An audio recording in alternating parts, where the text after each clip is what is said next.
Here's a story of a weekly newscast whose producers thought the show was getting planned. All the stories were outdated and pretty boring, but it was all they had. It's a story of collaboration. The producers tried to plan a decent show. They were failing, their talent noticed. They were all fed up, until one day the producers got creative, and they found a way to make a funny news. And this news brought everyone together. That's how Coyote News became the Red Report. The Red Report. The Red Report. And that's the way we became the Red Report.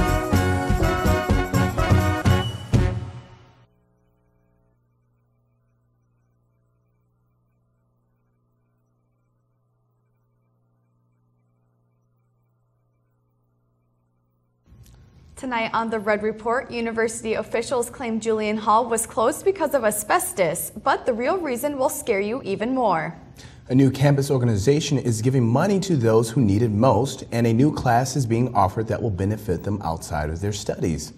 Plus, how long will USD's newest athletic director stay, and wellness center renovations are in the works to stay a step ahead of SDSU. Those stories are coming up, but first, the Red Headlines with Jillian Doom. Thanks, Cassie. In light of the same-sex marriage debate across the country, the city of San Francisco is pushing a marriage ban of its own. In recent polls, about half of the city currently supports a ban on opposite-sex marriages. The measure will be added to the city election ballots in November. South Dakota's new Sentinel law arming teachers in schools has spurred a new campaign by the National Rifle Association. The NRA says they want children to develop a full understanding of their Second Amendment rights. So officials have proposed arming children in daycares. Former Alaska Governor Sarah Palin is speaking out in support of the law. And in local news, the discount textbook store on Cherry Street is closing again. The previous textbook store lasted just 2 years. Now city officials have decided to open a gentleman's club at the location to see if any business can do well at that corner. The club will be offering work-study positions to experienced students. And those are your headlines. Thanks, Jillian. SGA President Eric Muckey and Vice President Clay Hoffman might have a little competition next year. A month ago, Senator Tim Johnson announced that he won't be running for re-election next year. The question on everyone's mind is, what will he do next? After dedicating 36 years of his life to a career in politics, he's not ready to throw in the towel just yet. Senator Johnson says he plans to enroll in grad school and he'll be running for SGA president in 2014. Johnson isn't the only one returning to campus in the fall. Dr. Robert Hildebrand will also be returning. Hildebrand abruptly retired after the fall semester, but he's returning in August to teach a different subject, the future. Hildebrand spent the last 4 months experimenting with time travel, and he'll help students realize the benefits of using time travel to fix mistakes from the past. Students enrolling in his classes are required to purchase a 1982 DeLorean DMC-12. 88 spots remain for the 100-level Introduction to Time Travel class. 2 students have found a new way of clearing their mind for studying during finals week.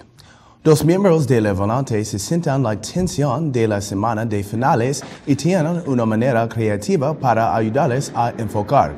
Ellos meditan cada día para despejar, pero tienen una manera diferente. La meditación de la silla es algo que ellos están haciendo para tener divertido y despejar sus mentes a la misma. Haciendo esta la mente creativa empieza a trabajar, ayudarlos con productividad, después de corriendo todo el centro de Newhart.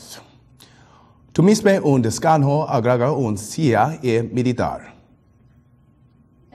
About Saturday, next Friday night's All Right for Fightin'. Since SDSU moved Hobo Days to the same weekend as D-Days next October, USD has been seeing red. The Red Report's Rob Nielsen says next Friday in Sioux Falls, Charlie Coyote and Jack Rabbit are set to fight to the death. An unfortunate scheduling error has left USD and SDSU with no other choice. Came to a decision, but it does make just good sense. I mean, we really shouldn't be having our homecomings on the same day. Somebody's got to make a decision here. So I think it's fair to have Charlie and and whatever they call their jackrabbit mascot, duke it out. But Charlie is ready. Of course, I'm a warrior. I fear no jackrabbits. Just look at these incredible muscles. I got this. How's my training going?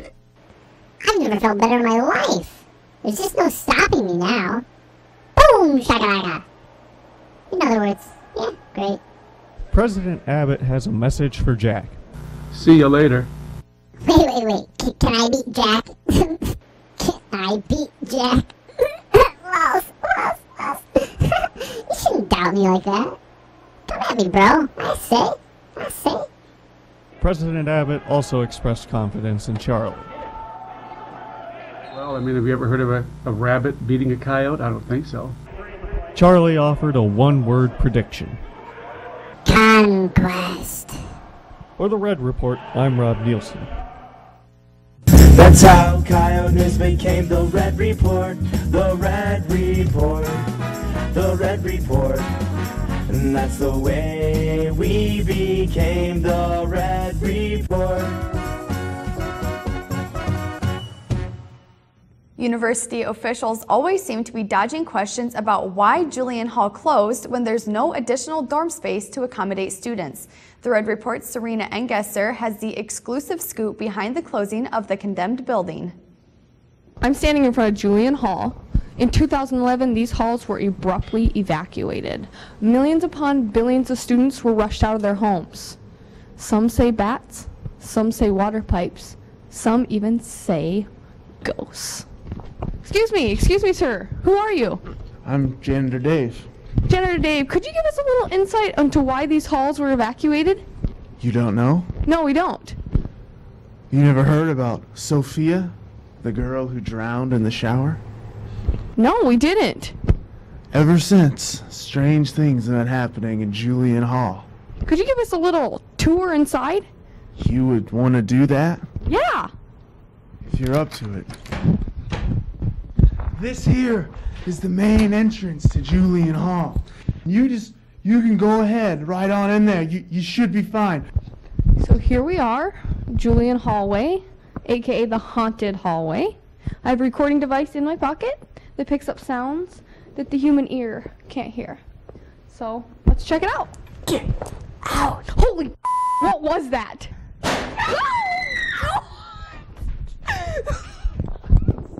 You heard it here first, why Julian Hall was really evacuated. For the Red Report, I'm Serena Engesser. Well, hopefully she's okay. Students looking for alternative housing can contact Velma or Shaggy in the Dean of Students office. As most followers know, the Facebook craze USD Confessions is run by a team of anonymous administrators. The Red Report's Kathleen Surrey is live at an undisclosed location for an exclusive interview with one of the admins. Kathleen? Thanks. I'm here live in the studio with Coyote Confessions admin. Now, I realize that you've chosen to keep your identity secret for obvious reasons. So can you give us an overview of the day in the life of Coyote Confessions admin? Well, every morning that I wake up, I hear the noises of songbirds outside my window, and then it just puts a smile on my face. So I go to my computer and check all the confessions that I need to post, and it really brightens my day. And I really do that periodically throughout the day, and I usually top it off by writing in my diary the juicy secrets and who told them, just to give me a sense of security. You're obviously very committed to running this site. How many hours a day do you think you spend? On a minimum, probably about 10 hours. It's getting to that point where I think I should be paid like at least minimum wage for all of my good deeds. I mean, I literally have my phone on me at all times, a laptop by my side, even a miniature fax machine right on my hip, so I'm always working. Obviously, everyone wants to know who the Coyote Confessions admin is. How have you kept your identity secret for this long? Honestly, I can't even remember what I look like. I mean, I have so many different disguises. I can even speak different languages. Like the other day, I was talking to someone in Pig Latin. People are like, I'm going to go talk to my cousin. No, it's actually me. So I'm just really good at keeping a secret. Well, thank you so much for being with us today. We really appreciate the time commitment. Is that your mom? Mom? For the Red Report, I'm Kathleen Suri. Thanks, Kathleen. President Abbott is responding to persistent rumors that he's planning on turning the Muck into a doggy daycare center. While he squashed the rumors, Abbott did elaborate on another plan to make USD more canine friendly. But what I want is to have my dog McGovern over there all the time, because I think if he was there amongst the students, he would maybe pick up enough kind of knowledge just by osmosis that he could go to college too. President Abbott says administrators are considering whether or not to expand the program to students' dogs. I guess I don't think it's going to benefit the students of the USD, but it'll benefit the university because, of course, we'll have one more tuition-paying student, even though he probably can't take 12 hours. For many upperclassmen, graduation is just around the corner. On Red Report blog, senior Angelica Brackens reflects on a few things she's learned at USD. Next weekend, I'll be graduating. After going to USD for 5 years, I've learned a lot of things, but here are just 8 of them. 1, if you make a video called Vermtown, a parody of Rebecca Black's horrendous song Friday, even people living in Yankton and random towns in Nebraska will recognize you. 2, if you're a commentary host for Coyote News, you will have at least one video that contains alcohol. 3, pushing that crosswalk button will make you the most hated person on campus. 4, if you aren't white and you use the fake ID of a white person, you will only get in if and only if you cover the ID in bronzer and wear a hat. 5, parking tickets are getting close to being considered currency on this campus. 6, just charbar. 7, if you go to the wellness center in full makeup and ringlet curls and think you're working out, I will spray you with that cleaner bottle. And 8, if you cut me in line at our pizza, I will take my chewed up gum and put it in your pocket. For the Red Report, I'm Angelica Brackens. That's how Coyote News became the Red Report, the Red Report, the Red Report. And that's the way we became the Red Report. CollegeMeasures.org revealed that USD grads earn the lowest starting salary of any flagship university in the country. To combat the problem, a few colleagues and I created a campus group, the Make It Rain team.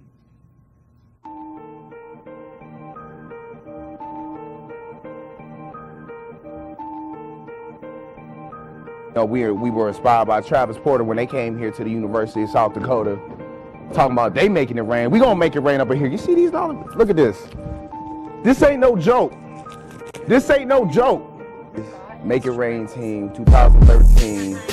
We've been out here getting money since money been getting got. All over the campus, making it rain. Make it rain in the library. Make it rain in the mug. Make it rain in the commons. Make it rain everywhere. I make it rain in class.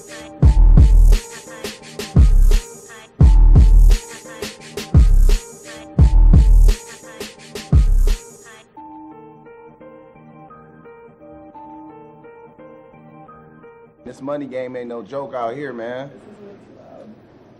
The Make It Rain team is encouraging new members and donations.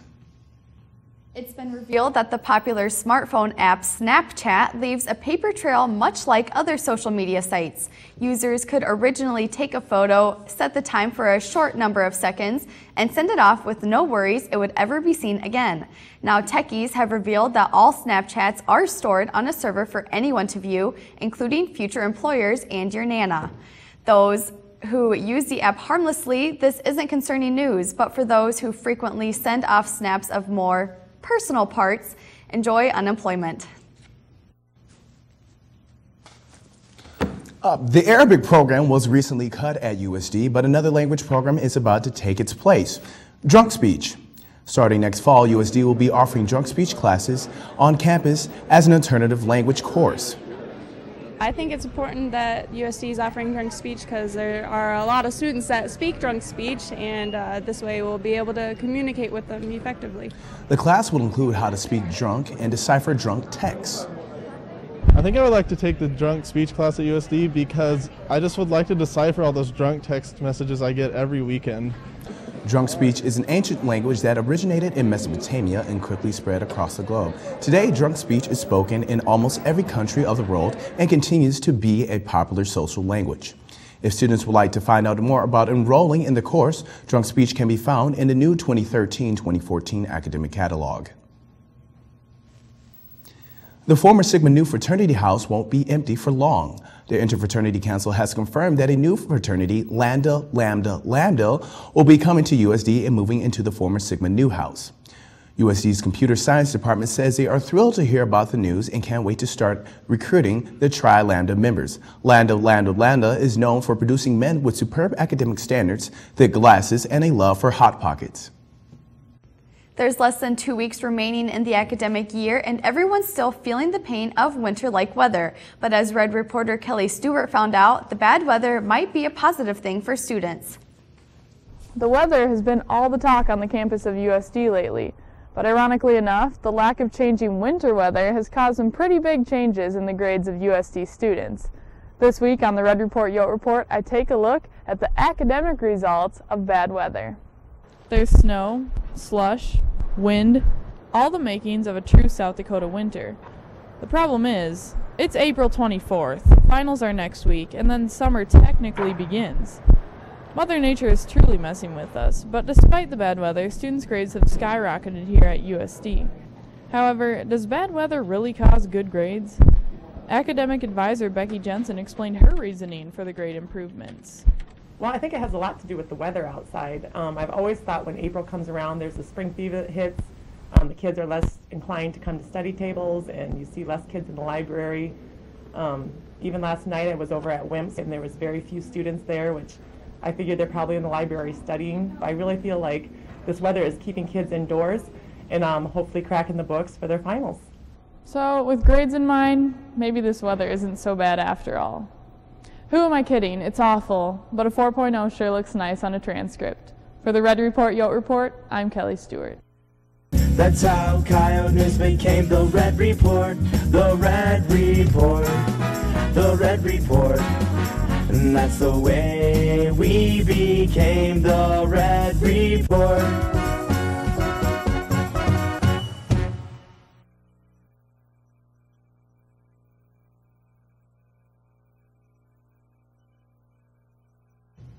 Today on Red Report Sports, a sports reporter has gone missing after uncovering abusive practices in one of USD's intramural sports.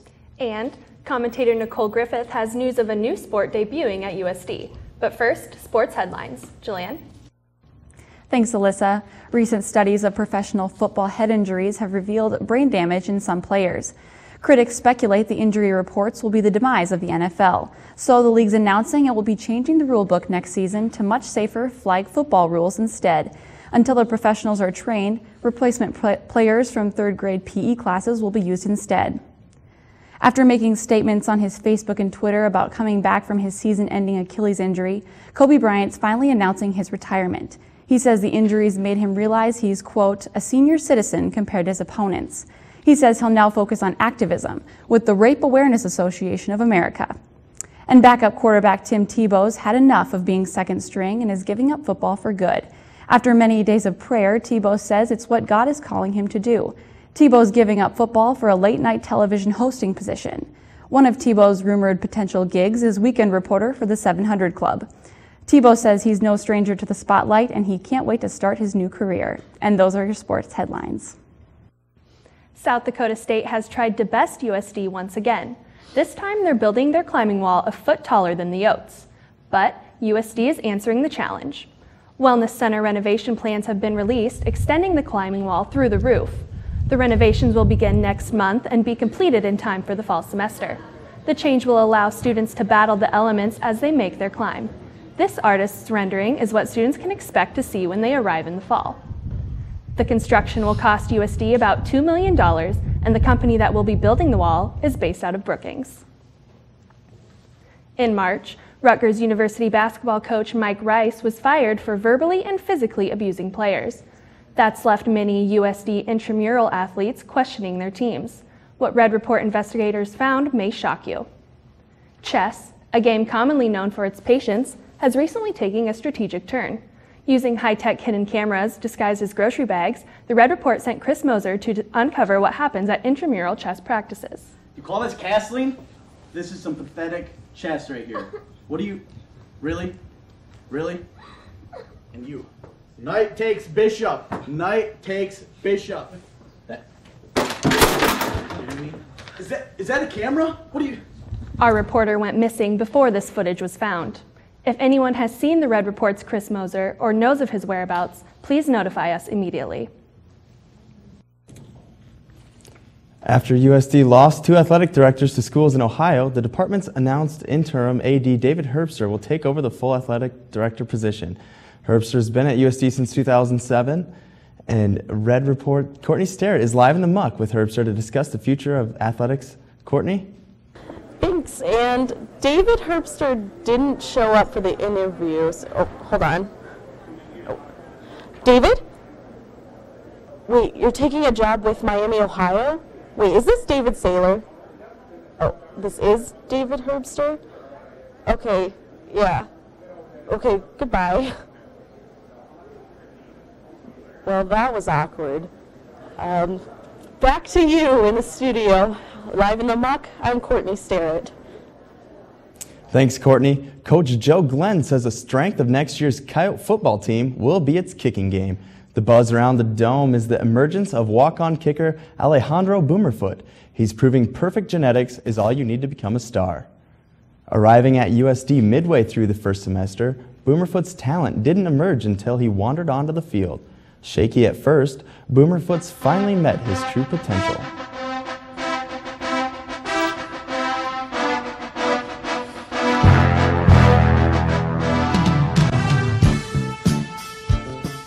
I think a week ago, I was playing, kicking the ball with some friends, we're playing a game of football, and I went up there to kick a field goal, and I actually kicked a 73-yard field goal. You can't believe what a tremendous kicker we have coming as a walk-on. This is going to be a tremendous shot in the arm for the University of South Dakota Coyote football team. Coach Glenn says Boomerfoot's already earned the kicker position for the fall, and Boomerfoot jerseys are now being sold at the bookstore. On Red Sports Commentary, Nicole Griffith reveals a new sport coming to USD. With the addition of so many things on campus, it's also time for a new sport. I have just received word that we're getting a bubble soccer team. For those of you who have no idea what I'm talking about, here's a quick look. How much fun and competitive does this look? USD is trying to bring variety to campus, and bubble soccer looks like the perfect fit. It'll be a Division I sport, and they'll soon have tryouts for walk-ons. But it's not for everyone. The game is quite difficult to play. Players must have good balance and coordination. They're stuck in an inflated balloon, and the key is to knock down the opponents instead of just getting the soccer ball. So let's see what you got. Become a part of USD's first bubble soccer team. For the Red Report, I'm Nicole Griffith. That's how Coyote News became the Red Report, the Red Report, the Red Report. And that's the way we became the Red Report. Though the Hangover movies were set in a much more lavish location, the same scenario can happen in Vermillion. On this week's Red Report commentary, Nina Larson gets a char bar scare, and we aren't talking about herpes. Dude, I don't want to do homework anymore. I don't either. Let's just go out tonight. Yeah. I have my interview tomorrow though, but it's at 1, so we'll be okay. We'll be fine. Karaoke! Yeah!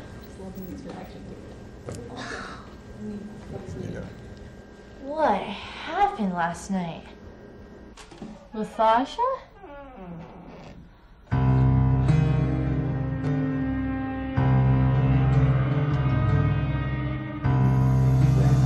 Sasha. Pockets.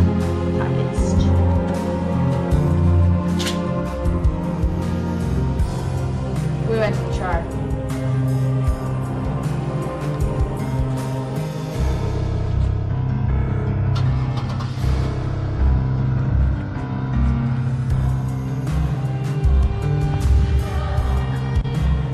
Her shoes? Crap. It's all all my fault. I lost my best friend.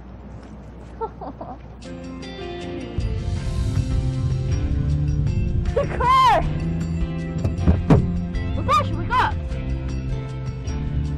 Dude, I thought you were getting me a ride home. Dude, we are home. You gotta go.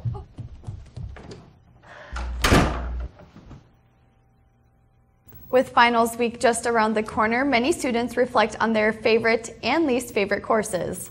On the Red Report Out and About, we asked students which professors they most despise this semester.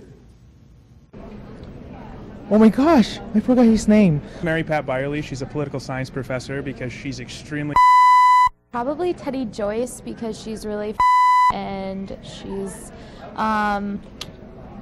really Terry Robertson because he's very I love his I'd have to say Professor Rand Wergen. He's a marketing professor. I'm a marketing major.